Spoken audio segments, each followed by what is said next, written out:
তো যাক, পরিবারের সদস্য সংখ্যা কয়জন? কয়জন? নাই আমার। আপনি একা? না, কাকি কই? একটা ছেলে খালি। ও আলহামদুলিল্লাহ, আলহামদুলিল্লাহ। যাই হোক, আমরা একটু ঘুরছি।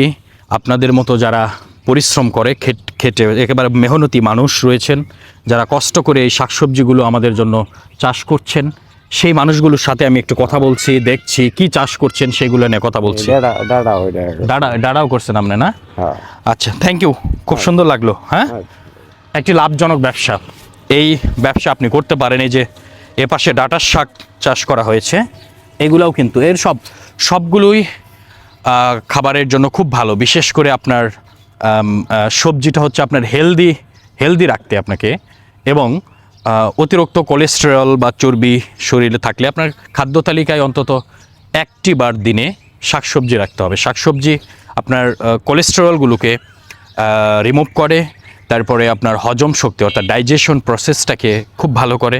তাই খাদ্য তালিকায় রেড এবং গ্রিন কালারের শাকসবজিগুলো রাখুন। আর সবচেয়ে বড় ব্যাপার, আমি সবসময় যে কথা বলি, আমি কৃষি এবং কৃষক নিয়ে কথা বলি।